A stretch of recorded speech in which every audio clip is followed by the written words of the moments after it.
Sportski pozdrav, danas imam čast da ugostim jednog od najpoznatijih personalnih trenera, njegovo ime je Nemanja Milosavljević. Nemanja, dobro mi došao u Sportsko popodne. Bolje te našao, Strahinja. Evo, ne pričamo po prvi put, ali uvek aktualna tema kada je leto, pa boga mi kada su jesenji dani i uopšte u tom nekom periodu kada je toplo. Kako se spremiti što bolje da se izgleda u tim danima? Da li može to instant da bude ili mora da se radi dugo? Pa to pitanje je aktualno tokom cijele godine. Sad u manjem ili većem procentu. Uvek imamo one ljudi koji treniraju tokom cijele godine i što mi zovemo sezonce, koji dođu da se spreme za more na 2-3 mjeseca i ostalo. Ali za neki kontinuitet i za dobar izgled, znači kontinuitet u tom nekom izgledu, jeste bitan i kontinuitet u radu. Ništa nije moguće raditi preko noći, pa tako ne i dobar izgled napraviti. Htio sam te pitam, imaš li ti posla ovih dana? Da li su ljudi i dalje zainteresovani za tvoju ponudu? Ima uvijek posla. Uvijek. Tako da što toga tiče, ima ljudi koji treniraju i tokom leta, koji treniraju tokom godine, tako da što se tiče posla stvarno ide kako treba, ljudi treniraju. Sada naravno u manjem periodu, u letnjoj sezoni je to dosta manje jer ljudi su na godišnjim odmorima, jednostavno putuju i vrućina je, dosta ljudi neće da idu u teretani jer je vrućina, imaju druge aktivnosti ili odu da šetaju, da plivaju, da trče, okrenu se nekom drugom sportu, što je normalno, tako da sve je to sastavni deo našeg posla, tako da... Na samom početku hoću da istaknem jednu vrlo važnu stvar, a to je da još kada si bio klinac, ja sam te pratio na fudbalskim terenima, bio si sjajan fudbaler. Odakle taj preokret i koji je bio to inicijalni moment da ti sa fudbala pređeš na rad teretane i uopšte vežbanja tela? Pa to je dugi put bio, baš dugačak put. Prvo, fudbal je meni bila prva ljubav, onako najveće, kao mali sam sanjao da ostvarim velike rezultate, Liga šampiona i ostalo, Zvezda. Zvezda obavezno. Pa Zvezda obavezno. Po meni klub, nemoj to da... Iako sam iz Obrenovca gde najviše ima Partizanovca i pa dobro, srce kucalo na crvenu zavisi stranu. od generacije. Ima naravno i ovi stari koji navijaju za Crvenu zvezdu, ima naravno naši sugrađani koji navijaju za Partizan i treba, tako da reci mi da li si igrao za neki klub koji je možda vredan pomena ovom prilikom da kažemo? Pa naš Radnički iz Obrenovca, tamo sam igrao, tamo sam završio mlađe kategorije, kad sam bio mladinac tu sam prekinuo. Inače to je bio jedan veliki trenutak u mom životu, mogu slobodno tako da kažem, jer kada izlaziš iz nečeg što najviše voliš i zašto živiš svaki dan, zašto se trudiš, zašto daješ celog sebe i onda ulaziš u nešto novo, jer sam bukvalno u istom danu na jednom treningu se nešto desilo, ja sam odlučio da prekinem sa treningom, naglo je otišao sa treninga, otišao kući, pozovem svog drugara, današnjeg kuma inače, koji me 3-4 mjeseca, možda čak i više u tom nekom periodu forsirao da pređem na kickboks, iako to nisam želeo. I tog dana ja bukvalno izlazim iz slačionice i zovem njega na telefon, gde si, šta radiš, kada imaš trening, on kaže u 7 uveče ako idemo zajedno. I on sav srećan što ide, a ja idem kući, sagao glavu dole, gledam u pod i plačem celim putem sam plakao. I taj neki period, ta neka 3-4 sata razlike između tog mog treninga na fudbalskom terenu i tog prvog treninga u kickboksu je bila agonija. Znači, to je najgori period u mom životu. Ušao sam u tu salu i kako sam stao na tatami, kako sam počeo onako da radim te kombinacije prvi put, ti bukvalno vidiš kako ti trener pokaže, ti hvataš taj pokret, ti hvataš sve to i vidiš kako se oni oduševljavaju što ti, iako si prvi put u sali, lagano ulaziš u štos. Ja sam bio prezadovoljan posle tog treninga, izašao iz sale i stao, rekao, čoveče, šta je meni u životu trebalo? Znači, tako da, tu sam naučio... Ali nije džabe, znaš kako kažu, svaki kraj može da bude idealan početak u nečem drugom i ne treba uopšte ljudi to da prihvataju. Upravo ti to i govorim. Iz te situacije sam naučio mnogo i što mi jako mnogo pomoglo kasnije u životu, da ako nečim nisi zadovoljan, ako nešto vidiš da ne ide, promeniš i ideš dalje, sigurno će negdje da upali. Možda ćeš na jednoj stolici da padneš. Neki put sad kad vratim film u mnogim sferama, što taj kraj nije ranije došao. Ali jeste tako. Uvek bude nešto bolje i ne kažu džabe ljudi, ne treba uopšte padati u depresiju ili bilo kakvo stanje koje nije prijatno, jednostavno nastaviš dalje i ima neko gore ko gleda sve, trud se na kraju isplati. Ti si počeo pričaš o kickboksu, a ide recimo o borilačkim sportovima, tu si bio do skoro aktuelan, možda si još uvek? Pa sad sam malo manje, iskreno izašao sam iz toga, pošto sam se posvetio transformacijama i radim taj deo sa ljudima, telesne transformacije, malo regulisanje pucanje hormona i ostalo. I malo sam zapostavio taj dio, jednostavno nije moguće da se posvetiš na sve načine istom energijom, a ja ako radim nešto, gledam da radim sa 100% sebe, ne mogu na pola, i onda sam se trenutno više fokusirao na ovaj deo posla, ali kickboks je bio moja baš velika ljubav od tog trenutka kad sam ušao u salu, jer je to bio nekako beg iz svega. Tu sam pronašao sebe i tu sam počeo da gradim sebe. U kickboksu, kada trenirate kickboks, ako shvatite to na pravi način, vi ste jedan na jedan sa protivnikom i zavisite od samo svoje odluke. Znači ti ako imaš protivnika naspram sebe... Za razliku od fudbala koji je kolektivni sport i zavisi mnogo i od drugih. Tako je, uvijek imaš neku korekciju, a ovdje nema. Ti ako spustiš gard, ti dobiješ direkt u glavu, ti si nokautirani kraj. Znači zavisiš od svoje odluke i jednako stičeš samopouzdanje kroz taj sport. I meni je taj sport mnogo znači, mnogo sam ojačao, sazreo, naučio dosta stvari, tako da topla preporuka za sve klince da... I nekako ti izgradilo kao čoveka, to su još uvijek bili tinejdžerski dani. Apsolutno, isklonilo možda i sa nekog lošeg puta ili nekih gluposti i ostalo. I konačno, ono najbitnije, kako dolaziš uopšte u teretanu, kako se posvećuješ ovome čime se danas izuzetno uspešno baviš? Pa, u sportu sam bukvalno od 6. godine, a u teretanu sam ušao sa 18 godina, isto preko tog trenera, Duće Urošević iz Obrenovca ga znaju, da ga pomenemo. Sa njim sam prvi put i otišao u teretanu. Počeo sam uz taj kickboks da idem u teretanu, voleo sam strašno da treniram, znači bukvalno sam išao po njeg sve do petak na kickboks, ove ostale dane u teretanu i to je tako išlo. Školu isto između toga peglao i kad sam završio srednju školu, onda sam krenuo na faks, upisao elektrotehniku.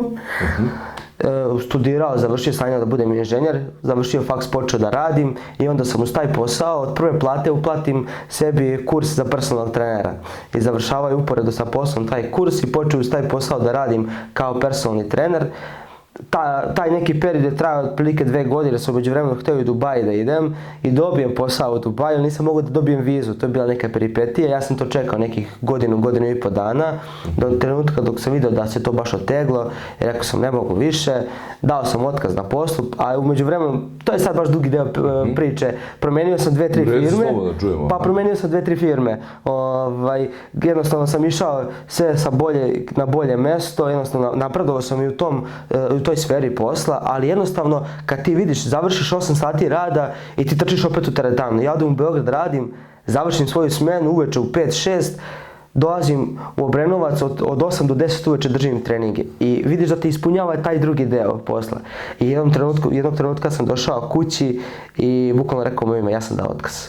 Ali si bio disciplinovan, jel imaš problema da savjetuješ svoje polaznike kada dođu kod tebe da treniraju, da rade na transformaciji, kako ih uopšte motivišeš i kako im ulivaš tu disciplinu? Ja sam surovo iskren sa svojim klijentima. Znači oni meni kad se jave i kad dođe prvi trening, ja im kažem šta moramo da uradimo. Imao sam sad baš jedan primjer s jednom klijentkinjom koja mi je znači mnogo sam ponosan na nju što je uradila i šta je uspjela da odradi sa svojim telom. Ajde, pomenemo ovom prilikom, nadam se da se ona neće ljutiti, reci slobodno. Cica, evo da pozdravimo Cicu. Cica je došla sa 116,5 kila kod mene i ja sam nju na prvom treningu rekao, Cico, mi mora skinemo 50 kila. Mi smo skinuli 60. Tako je, da skinemo 50 kg da bi to bilo kako treba. I ona je stala ovako gleda u mene, a zamisli taj šok za osobu koja prvi put uđe u teretanu, koja nekako bojažljivo priđe tom cijelom procesu i ostalo, iako je nju brat nagovorio da krene u taj cijel proces. I ona onako bojažljivo, ali ja sam joj rekao ne brini, znam kako ćemo da uradimo, samo me slušaj, nemoj ništa da brineš. I mi smo krenuli polako, radili i evo, do ovog trenutka, znači proces i dalje traje, ali mi smo skinuli 38 kg do ovog trenutka i to je, ne možeš da veruješ koja je transformacija. Od devojke koja nije mogla da uradi ništa, od devojke koja diže 200 kg na leg pressu, 170 kg na hip thrustu, znači to su baš ozbiljne brojke, baš ozbiljna snaga, totalna rekompozicija tela, totalno drugačije izgleda.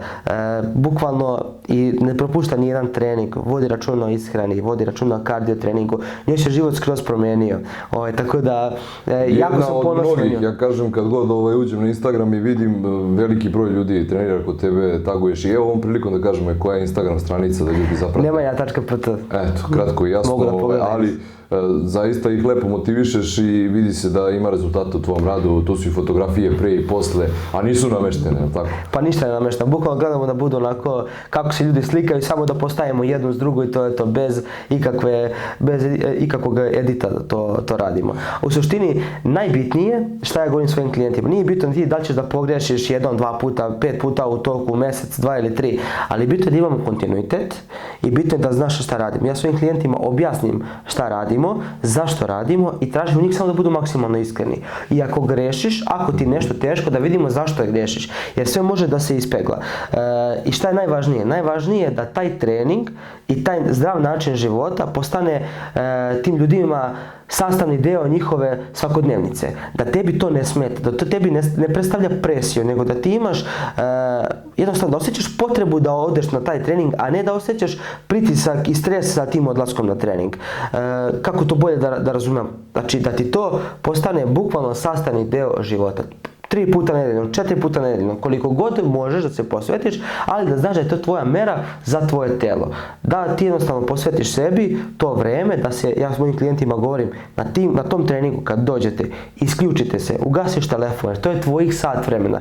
Radiš ceo dan, bar tih sat vremena posveti sebi, isključi mozak, daj sve od sebe, inače ja stvarno gledam da iz svojih klijenata izvučem maksimum na treningu, smatram da taj neki rad do otkaza stvarno ima smisla i stvarno daje rezultate u kontrolisanim uslovima, nije to ništa sada da neko se povređuje ili ostalo taman posla, daleko od povrede i svega, ali u tom trenutku s obzirom njihovim... To je bitno šta sam ja zapazio iz iskustva ličnog pre kad sam trenirao i sad po neki put svratimo, evo da pomenemo i teretanu Fitness, naša kuća, tako da... Tamo si stalno, mogu i tu da te kontaktiraju ljudi koji nisu na Instagramu, prate ovo na televiziji trenutno ili na YouTube kanalu, zapratite YouTube kanal, to obavezno da kažem, ali ono što sam teo da napomenem jeste da mnogo njih krene odmah sa velikim težinama i dolazi do povreda, znači ti ono što radiš kod tebe na tvojim treninzima i kada posvetiš vreme tim ljudima, govoriš im da krenu lagano i da ka toj nekoj vrhunskoj formi tek treba da se dođe.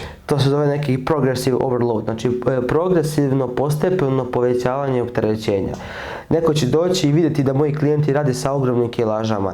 To jeste tako, ali zašto? Zato što smo mi krenuli bazično. Meni klijent kad dođe na prvi trening, jednostavno ljudi koji ne rade sa trenerom. Dođeš na prvi trening, šta ti je najbitnije? Da naučiš pokret. Ti kad naučiš pokret, kad naučiš osnove izvođenja pokreta, ti onda možeš polako da podižeš to opterećenje. I ti kad podižeš iz nedelju u nedelju, iz mjeseca u mjesec po 2,5, 5, 10 kg, ti progresivno kad podižeš i ti kad, na primjer, sa 30-40 kg na benchu dođeš do 80, 90, 100, to je onda ok. A ti ako naglo dođeš na prvi trening, radiš sa 20-30 i drugar ti izloži, aj kao da probaš 100 kg, pa ti kreneš da dižeš, ne znaš iz kog mišića dižeš, ne znaš ni koji ti mišić radi, tu dolazi do povrede i onda nema treniranja. Onda je to mučenje, svaki trening, dođeš, kreneš mjesec, 2, 3, pa te onda rame secne, pa te onda leđa secnu, to je onda mučenje. Zato jako je bitno pametno trenirati. Znači imati taj kontinuitet. Tako je, znači kontinuitet i progresivno povećavati opterećenje. Za taj neki trening koji sada svi propagiraju za izgradnju mišićne mase i ostalo, najbolji sistem rada jeste sa težinama, težinski trening do otkaza, ali pametno. Znači niko nije ušao u teretanu u prvom mjesecu i krenuo odmah da kida čučanj sa velikim kilažama, mrtvo dizanje i ostalo. Znači najbitnije se fokusiraju na pokret. Opet ono što sam ti rekao na početku ove priče, kontinuitet. Ne znači tebi ništa ti napraviš u mjesec dana rezultat i da poslije ne treniraš. Poenta jeste priče da se navikneš na taj sistem rada, da se navikneš na taj trening, da ti to postane sastavni deo života. Rutina, i onda da jednostavno ne možeš bez toga. Tako je, u toj rutini zdrava ti sazrevaš. Navika na kraj krajeva i ljudi imaju razne rutine, ili da popiju kafu ili ne znam, neke možda i nezdrave navike, ali ovo što ti pričaš, kad bi postalo jedna zdrava navika, to je samo korisno, ništa što. Reći ću ti jednu zanimljivu činjenicu. Znaš koji su mi klijenti najredovniji? Kad ti kažem najredovniji, to su klijenti koji treniraju oko 3, možda čak i više od 3 godine sa mnom. Koji su? Šta misliš? Pa ne pada mi sad na pamet konkretno, ali... Evo, to su ljudi koji ne vole da treniraju.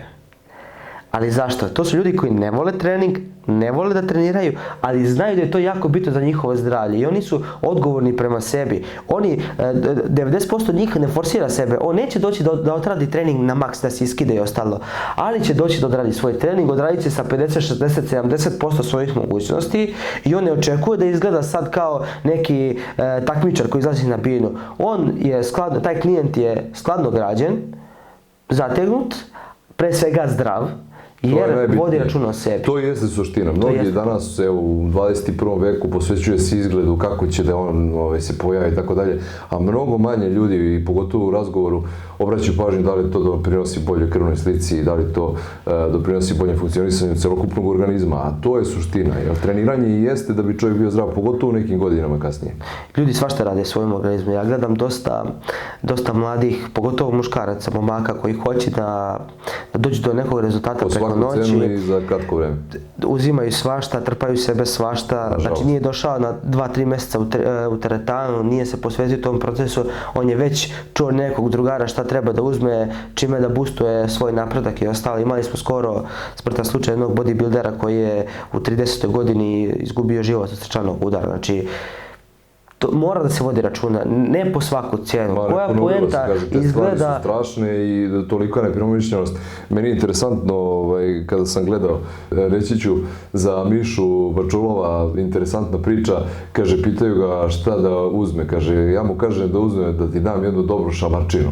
Za početak, što ti dobro za motivaciju, i lepo je rekao taj trenutak, jer zaista mladi ljudi koji, eto, svašta stavljaju sebe bespotrebno, nema poente, a i sad opet ulazimo u neki drugi deo i sad i kad radiš sa psihološke strane i ostalo, jako je bitno izgraditi psihološki sebe, znači izgraditi tog mladog čovjeka sa psihološke strane, da on stekne samopouzdanje, da zna šta je njemu prioritet u životu, da nauči šta je bitno, šta nije bitno. Najmanje ti je bitno da li si ti ovoliki ili da li samo treniraš zbog zdravlja, bitno je šta imaš ovdje u glavi i ako si ti ok sa samim sobom, onda ćeš biti i sa drugima, znači, a drugima ne možeš da valjaš ako sam sebi ne valjaš, tako najbitniji je rad na mentalnom nivou i mentalnom sklopu, da sazriješ, da se edukuješ, da se usmeriš na neke stvari koje tebi znači u život, sutra za posao. Mislim, pa i u učenju, mnogo teretana doprinosi, jer nekako stičeš te radne navike i disciplina koju stvaraš u teretani nekako se odražava i na knjigu i na učenje, na ispite i mnogo bolje prolaze, čini mi se, na fakultetima ljudi koji su trenirani i koji imaju tu rutinu. Generalno sport, 90% dece koje su od malena u sportu i koja su stvarno bila založena za taj sport, imaju te radne navike. Jer to dete ako zacrta nešto, ako zacrta da igra prvu postavu, da li u vaterpolo klubu, u odbojkaškom klubu, bilo kom sportu, ono će da uradi sve što može da dođe do te prve postave, da dođe do te utakmice i ostalo. Kasnije u životu ciljevi se menjaju, ali te navike ostaju. I eto je preporuka za sve roditelje da decu dok su mali navikavaju na sport i ostalo. Jer grade taj neki sportski... Bilo koji sport, to kad pitaju koji sport i šta god, samo da je sport. Da je sport, da imaju tu neku aktivnost. Za dete najbitnije da se kreće, da razvija motoričke sposobnosti. Da zaokružimo priču za prvi segment našeg razgovora, a to je da je itekako bitno da steknu tu disciplinu i da imaju rutinu koja će biti zdrava. Tako je, jednostavno polako ući u ceo proces, postepeno, bez srljanja, bez prevelikih očekivanja za početak, jednostavno da za početak da bude cilj da se nauči pravilno izvođenje vežbi i onda postepeno jedno po jedno i da im to postane sastavni deo dnevne rutine, da im ne predstavlja opterećenje, a iz toga sve ostalo dolazi kroz vreme. U tom kontinuitetu neka se toga pridržavaju nekih 3-4 mjeseca i postepeno progresivno iz nedelje u nedelju da povećavaju opterećenja na vežbama, da se pridržavaju ishrane koliko uspeju i vidjet će rezultate. O ishrani govorimo tek u narednoj emisiji. Hvala ti što si bio gost u ovom prvom delu, pa kroz 7 dana ponovo razgovaramo. Hvala tebi, Strahinja, na pozivu. Uvijek sam tu za lepu priču sa tobom i da podelimo sa našim gledalcima i da im pomognemo koliko možemo sa savjetima. Nemanja Milosavljević bio je gost u večerašnjoj emisiji. O ishrani govorit ćemo u narednoj nedelji. Stoga budite uz nas na radio televiziji CityUB i kroz 7 dana. Do tada veliki sportski pozdrav. Microhard, veliki izbor tehnike na jednom mestu u centru Obrenovca. Laptopovi, računari, mobilni telefoni, kompjuterska oprema, štampači, bluetooth zvučnici, mali kućni aparati, klima uređaji sa obezbeđenom montažom, bela tehnika, televizori, servis računara i laptopova, dijagnostika i popravka, mogućnost plaćanja na odloženo putem administrativne zabrane i čekovima građana. U sklopu objekta nalazi se i menjačnica Radovanović, gde možete uplatiti sve vrste računa. Microhard, dobro poznata lokacija, Miloša Obrenovića, 140 Obrenovac. Telefon 011 8724 883. Radno vreme od 9 do 20 časova. Microhard i menjačnica Radovanović.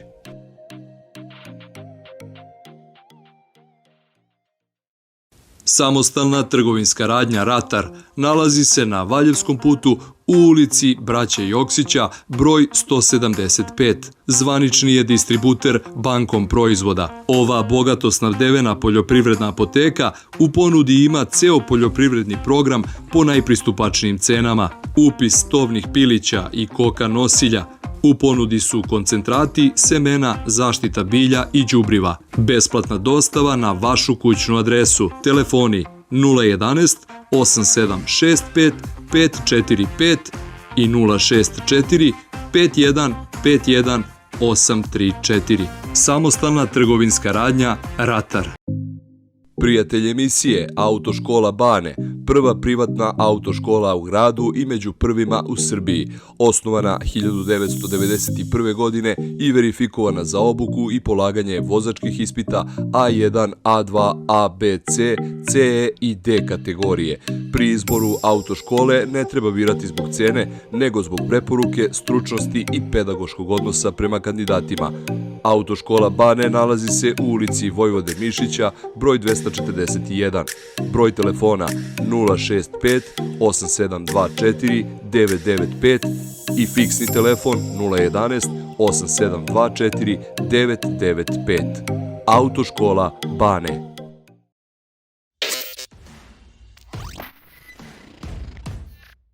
Prijatelj emisije Level Fitness nalazi se na Šabačkom putu u ulici Vojvode Mišića 38V. Prostire se na površini od 1300 kvadrata podeljenih na muški i ženski deo, plus sala od 300 kvadrata za grupne treninge. Teretana raspolaže sa 6 licenciranih fitness instruktora. Paket biznis termina od 6 do 12 časova je 1200 dinara. Klasik paket od 6 do 17 časova 1800 dinara i premium paket celodnevno korišćenje od 6 ujutru do ponoći, cena 2400 dinara. Level Fitness 062 44 7015.